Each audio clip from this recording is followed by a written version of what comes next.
പുതിയൊരു വീഡിയോയിലേക്ക് എല്ലാവർക്കും സ്വാഗതം. അപ്പോൾ ഇന്നത്തെ റെസിപ്പി നമ്മുടെ സൺഡേ സ്പെഷ്യൽ ബിരിയാണിയാണ് കേട്ടോ. നമ്മൾ കല്യാണ വീട്ടിലൊക്കെ തയ്യാറാക്കുന്ന അതേ ബിരിയാണി പെട്ടെന്ന് വീട്ടിൽ തയ്യാറാക്കാം. കല്യാണ വീട്ടിൽ ബിരിയാണി എന്ന് വെച്ചാൽ പ്രത്യേക സ്വാദല്ലേ, നമ്മൾ കടയിൽ നിന്ന് വാങ്ങിക്കുന്ന ബിരിയാണി പോലെയല്ല, ഒരു പ്രത്യേക ടേസ്റ്റാണ്. അപ്പോൾ വീഡിയോ കണ്ടുകൊണ്ടിരിക്കുന്ന ആരെങ്കിലും സബ്സ്ക്രൈബ് ചെയ്യാനുണ്ടെങ്കിൽ ഒന്ന് സബ്സ്ക്രൈബ് ചെയ്ത് സപ്പോർട്ട് ചെയ്യണേ. അതേപോലെ വീഡിയോ ഇഷ്ടപ്പെട്ടാലൊന്ന് ലൈക്ക് ചെയ്യാനും മറന്നു വരും കേട്ടോ. ഞാനിവിടെ ഉണ്ടാക്കിയിരിക്കുന്നത് ചിക്കൻ ബിരിയാണിയാണ്. അപ്പോൾ ചിക്കൻ 1.5 കിലോ എടുത്തിട്ടുണ്ട്. അതിൽ ഉപ്പും മഞ്ഞൾപ്പൊടിയും ഗരം മസാലപ്പൊടിയും പിന്നെ ഒരു നാരങ്ങയുടെ നീരും ചേർത്ത് നന്നായിട്ട് പുരട്ടി ഒരു അരമണിക്കൂറോളമായിട്ട് റെസ്റ്റ് ചെയ്യാൻ വെച്ചേക്കുവാണ് കേട്ടോ. സവാള ഒരു 10 സവാള എടുത്തിട്ടുണ്ട്, 3 തക്കാളി എടുത്തിട്ടുണ്ട്, പിന്നെ ഇഞ്ചി വെളുത്തുള്ളി പേസ്റ്റ് ആക്കി വെച്ചിട്ടുണ്ട്, പിന്നെ നെയ്യ് വേണം, എണ്ണ വേണം, പിന്നെ പച്ചമുളക് ഒരു 3-4 എടുത്തിട്ടുണ്ട് കേട്ടോ. ഇനി നമുക്ക് ബിരിയാണി വെക്കാനുള്ള ആ ഒരു ചെറിയൊരു ചെമ്പിലേക്ക് നമുക്ക് വെളിച്ചെണ്ണ ഒഴിച്ച് കൊടുക്കാം. അപ്പോൾ ഇതിനകത്താണ് നമുക്ക് ചിക്കൻ വേവിച്ചെടുക്കേണ്ടത് കേട്ടോ. അപ്പോൾ ദം ചെയ്യാനുള്ള സൗകര്യത്തിന് വേണ്ടിയാണ് ഞാൻ ഈ പാത്രം എടുത്തത്. എന്നിട്ട് നമുക്ക് എണ്ണ ചൂടായിട്ട് വന്ന ശേഷം ഇതിലേക്ക് 2 കഷ്ണം കറുവപ്പട്ടയും പിന്നെ 2 ബേ ലീഫും കൂടി ഇട്ട് കൊടുക്കാം. എന്നിട്ട് ഇതിലേക്ക് അരിഞ്ഞ് വെച്ചിരിക്കുന്ന സവാളയും പച്ചമുളകും കൂടെ ചേർത്ത് കൊടുക്കാം. സവാള ഇതുപോലെ ഞെരടി ഇട്ട് കൊടുക്കുക. അപ്പോൾ പെട്ടെന്ന് വെന്ത് കിട്ടിക്കോളും കേട്ടോ, പെട്ടെന്ന് വാടി കിട്ടിക്കോളും. സവാള എല്ലാം ചേർത്ത് കൊടുത്തിട്ട് ഇതിലേക്ക് 1.5 ടീസ്പൂൺ ഇഞ്ചി വെളുത്തുള്ളി പേസ്റ്റ് ചേർക്കുന്നുണ്ട്. അത് ചേർത്ത് ഒന്ന് വഴറ്റി ചെറുതായിട്ടൊന്ന് സവാള ഒന്ന് വാടി വരുമ്പോഴത്തേക്ക് ഇതിലേക്ക് ഉപ്പ് ചേർത്ത് കൊടുക്കാം. സവാള വാടാൻ ആവശ്യമായിട്ടുള്ള ഉപ്പ് ചേർത്ത് കൊടുക്കാം. നമ്മൾ നേരത്തെ ചിക്കനകത്ത് ഉപ്പ് ചേർത്ത് കൊടുത്തിട്ടുണ്ട്, അപ്പോൾ അതിനനുസരിച്ച് വേണം. ഇതിലേക്ക് അധികം ഉപ്പാവരുത്. അതിനുശേഷം പിന്നെ 1.5 ടീസ്പൂണ് ഗരം മസാലപ്പൊടി ചേർത്ത് കൊടുക്കുന്നുണ്ട്. അതും കൂടി ചേർത്ത് നന്നായിട്ടൊന്ന് വഴറ്റിയിട്ട് ഇതൊന്ന് മൂടി വെക്കാം, നന്നായിട്ടൊന്ന് വാടി കിട്ടാൻ വേണ്ടി. ഇപ്പോൾ സവാള നന്നായിട്ട് വാടിയിട്ടുണ്ട്. ഇനി ഇതിലേക്ക് നമുക്ക് ചിക്കൻ ഇട്ട് കൊടുക്കാം. അപ്പം ഇതിലേക്ക് മുളക് പൊടി മല്ലിപ്പൊടി ഒന്നും ചേർത്ത് കൊടുക്കുന്നില്ല. സാധാരണ കല്യാണ വീട്ടിൽ ഉണ്ടാക്കുമ്പോൾ അങ്ങനെയാണ് ചെയ്യുന്നത്. മുളക് പൊടി മല്ലിപ്പൊടി ഒന്നും ചേർത്ത് കൊടുക്കത്തില്ല. അതാണ് ഈ ചിക്കൻ്റെ ഈ ബിരിയാണിയുടെയൊക്കെ ടേസ്റ്റ് കേട്ടോ. ഈ ചിക്കൻ്റെ ടേസ്റ്റാണ് കറക്റ്റ് ആ ബിരിയാണിയിലേക്ക് കിട്ടാൻ വേണ്ടിയാണ് മുളക് പൊടി മസാലപ്പൊടി ഒന്നും ചേർത്ത് കൊടുക്കത്തില്ല. മസാലപ്പൊടി ലാസ്റ്റ് ചേർത്ത് കൊടുക്കും, മുളക് പൊടി മല്ലിപ്പൊടി ഒന്നും ചേർത്ത് കൊടുക്കത്തില്ല കേട്ടോ. എന്നിട്ട് ഈ സവാളയായിട്ട് നന്നായിട്ടൊന്ന് വഴറ്റിയെടുക്കാം. 2-3 മിനിറ്റ് നേരം ഒന്നെങ്കിൽ ഈ സവാളയും ഈ ചിക്കനുമായിട്ടൊന്ന് വഴറ്റിയെടുക്കാം. വഴറ്റിയെടുത്ത ശേഷം ഇതിലേക്ക് ആ 3 തക്കാളി ചേർത്ത് കൊടുക്കാം കേട്ടോ. അത് കുറച്ച് വലിയ കഷ്ണമായാലും കുഴപ്പമില്ല, അരിഞ്ഞ് ചേർത്ത് കൊടുക്കാം. ഇപ്പോൾ തക്കാളി അരിഞ്ഞിട്ടതും കൂടെ ചേർത്ത് ഒന്നും കൂടെ ഒന്ന് വഴറ്റി നന്നായിട്ടൊന്ന് യോജിപ്പിച്ചെടുക്കാം. അതിനുശേഷം ഇതിലേക്ക് ഒരു 1.5 ടീസ്പൂണ് നമ്മുടെ ചിക്കൻ മസാലപ്പൊടി ചേർക്കുന്നുണ്ട് കേട്ടോ. അപ്പം മസാലപ്പൊടിയിൽ ആകെപ്പാടി ചിക്കൻ മസാലപ്പൊടി ചേർക്കുന്നുള്ളൂ, പിന്നെ ഗരം മസാലപ്പൊടി, പിന്നെ മഞ്ഞൾപ്പൊടി.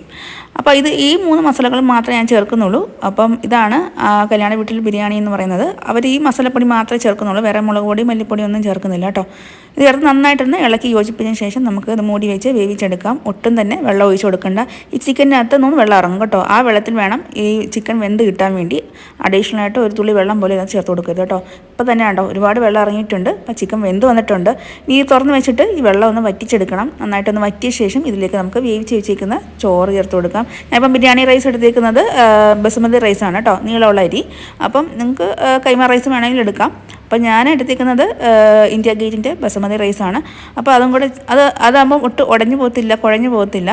നന്നായിട്ട് ഓരോരോ ചോറായിട്ട് നമുക്ക് കിട്ടും കേട്ടോ. അപ്പോൾ ഇതിലേക്ക് അല്പം മല്ലിയിലയും കൂടെ ഞാൻ ചേർത്ത് കൊടുക്കുന്നുണ്ട്. മല്ലിയിലയുടെ ടേസ്റ്റ് ഇഷ്ടമുള്ളവരാണെങ്കിൽ ചേർത്ത് കൊടുക്കുക കേട്ടോ. നല്ല ബിരിയാണിക്ക് നല്ലൊരു മണം കിട്ടും ഈ മല്ലിയില ചേർക്കുമ്പോൾ. അപ്പോൾ നന്നായിട്ട് വെള്ളം ഒന്ന് വറ്റി വന്നിട്ട് നമുക്ക് ചോറിട്ട് കൊടുക്കാം. 1.5 കിലോ ചിക്കനും 1.5 കിലോ അരിയാണ് എടുത്തേക്കുന്നത് കേട്ടോ. വെള്ളം തിളപ്പിച്ചിട്ട് നെയ്യൊക്കെ ഒഴിച്ചിട്ട് അതിലേക്ക് നമ്മൾ ഗരം മസാല, കറുവപ്പട്ട, തക്കോലം, ഗ്രാമ്പൂ, ബേ ലീഫൊക്കെ ഇട്ടിട്ട് തിളപ്പിച്ച് വേവിച്ചെടുക്കുന്നതാണ്. എല്ലാവർക്കും അറിയാമല്ലോ, വേവിച്ച് ഊറ്റിയെടുക്കുന്ന കേട്ടോ. പറ്റിച്ചെടുത്തതല്ല, ഊറ്റിയെടുത്ത ചോറാണ്. ഞാനിപ്പോൾ ദം ചെയ്തെടുക്കുകയാണ്. അപ്പോൾ ആദ്യം കുറച്ച് ചോറിട്ട് കൊടുത്തിട്ട് നന്നായിട്ടൊന്ന് നിരത്തി എല്ലാം ഭാഗവും ഒരേ ലെവലിലാക്കി നിരത്തി ഇട്ടതിന് ശേഷം ഇതിലേക്ക് നമുക്ക് നെയ്യ് ഒഴിച്ചു കൊടുക്കാം. കുറച്ച് ഒരു 2 ടീസ്പൂണ് നെയ്യ് ഞാൻ ഒഴിച്ച് കൊടുക്കുന്നുണ്ട്. നെയ്യ് ഒഴിച്ചതിന് ശേഷം ഇതിലേക്ക് അണ്ടിപ്പരിപ്പും കിസ്മിസും പിന്നെ അതിൻ്റെ കൂടെ തന്നെ ക്യാരറ്റും കൂടെ ഗ്രേറ്റ് ചെയ്തത് അതും കൂടെ ഇതിൻ്റെ കൂടിയിട്ട് ഞാൻ വഴറ്റിയെടുക്കുന്നുണ്ട്. അതായത് അണ്ടിപ്പരിപ്പും കിസ്മിസും മൂത്ത് കഴിഞ്ഞ ശേഷം ക്യാരറ്റും കൂടി ഇട്ട് വഴറ്റി അങ്ങ് എടുത്തതാണ്. അപ്പോൾ ഞാൻ സെപ്പറേറ്റ് ആക്കി എടുത്തില്ല, ഒന്നിച്ചങ്ങ് എടുത്ത കേട്ടോ.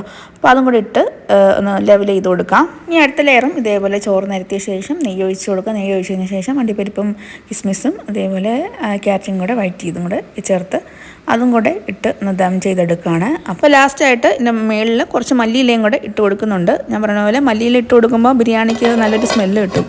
അപ്പം അത് ഇഷ്ടമുള്ളവരാണെങ്കിൽ ചെയ്ത് കൊടുക്കുക കേട്ടോ. ഇനി നമുക്കൊരു 5 മിനിറ്റ് ചെറിയ ഫ്ലെയിമിലിട്ടൊന്ന് ദം ചെയ്തെടുക്കാം. അപ്പോഴത്തേക്കും ആ ചിക്കൻ്റെ മണവും ആ രുചിയെല്ലാം ചോറിലേക്ക് നന്നായിട്ട് പിടിച്ച് കിട്ടിക്കോളും.